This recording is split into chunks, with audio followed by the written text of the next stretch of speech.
I want to speak to you tonight about something that most people spend their entire lives searching for outside of themselves.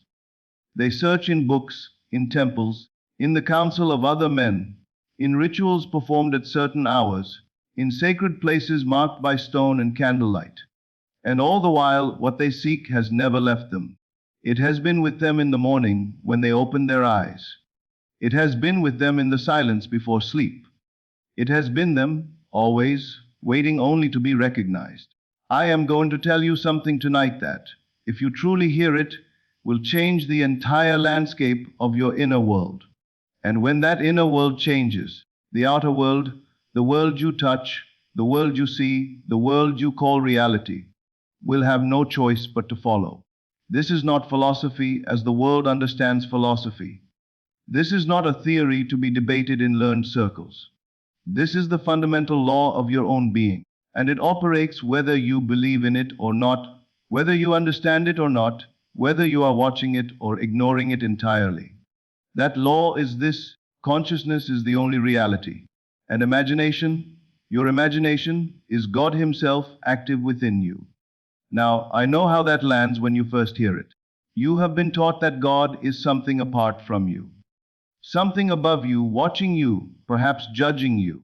You had been taught that you are the creation and that God is the creator, that you stand in a relationship of dependence, of petition, of supplication. And so when I tell you that you are that creative power, the very imagination that forms worlds, it can feel like a great presumption. It can feel like arrogance. But I am not asking you to be arrogant. I am asking you to wake up. There is a story in the ancient scriptures. And when I speak of scripture, I speak of it as a deeply psychological document, a map of the human mind rather than a record of historical events. There is a story of a man who lay beside a pool for 38 years. 38 years beside the waters that were said to heal, and he had not stepped in. When the great teacher approached him, the question was simple. He did not ask the man what troubled him, or what medicine he had tried, or how long he had suffered. He asked him, "Do you want to be healed?" And the man's answer is instructive. He did not say yes. He said, "There is no one to help me into the water." He explained why it hadn't worked. He rehearsed his limitations. He told the story of his problem rather than the story of his solution. That is precisely where most people live. Not in the answer, but in the explanation of why the answer hasn't come. Not in the fulfilled desire, but in the detailed account of the unfulfilled one. They are camped beside the pool. The waters are right there. And yet they spend their days explaining why they cannot get in.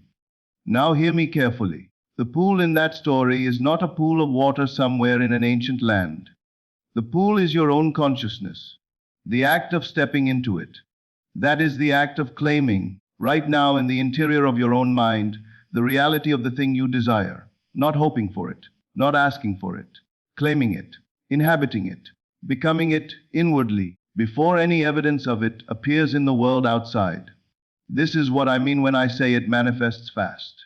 When you truly enter into the feeling of the wish fulfilled, not the wish anticipated, not the wish hoped for, but the wish fulfilled, you have stepped into the pool, and something begins to move, not slowly, not over the course of years of faithful petition. Now, the moment you make the inner shift, reality begins to reorganize itself around that shift. The people you need begin to appear. The doors that were closed begin to open. The circumstances that seemed fixed and immovable begin to dissolve and rearrange. I have seen this in my own life more times than I can number, and I have heard it from the lips of men and women who came to these meetings, having tried everything the world had to offer, having been told their situation was hopeless, and who returned weeks or months later to tell me that the thing they had assumed in the silence of their own heart had, with what seemed like miraculous speed, come to pass. Let me give you a picture of how this works, because the abstract can sometimes float above us without landing. Think of a man who desperately wants a particular position, a certain job that would transform his life. He applies, he waits, he worries. He lies awake at night rehearsing the interview that went poorly, turning over in his mind the ways in which it might not work out, imagining the letter of rejection before it arrives. He is using his imagination, you see. He is using it with tremendous energy and concentration. But he is using it to construct a vivid inner experience of failure, of lack, of disappointment. And what does he get? Exactly what he has been imagining. Not because he was being punished, not because the universe is cruel, but because consciousness always externalizes itself. The inner always becomes the outer, the assumption always hardens into fact. Now take that same man, same circumstances, same position he desires. But tonight, before he sleeps, he sits quietly. He closes his eyes. He stills the noise of anxiety and rehearsal. And he imagines that he has already received the news he wanted. He imagines a friend reaching out a hand, congratulating him. He hears the words, "You got it." He feels the warmth that rises in his chest when those words are spoken. He lets that warmth fill him completely.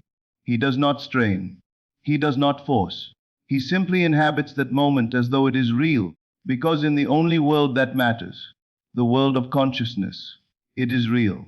He falls asleep in that state, and something has been set in motion that no power on earth can easily stop. I am not telling you that the external facts change overnight by magic. I am telling you something far more radical than magic. I am telling you that the external facts were never as solid or as fixed as you believe. That what you take to be the unyielding given world is, in fact, the crystallized record of past assumptions. The walls of your life are made of old imaginations that have hardened. And the moment you begin to imagine differently, with persistence, with feeling, with conviction, those walls begin to soften.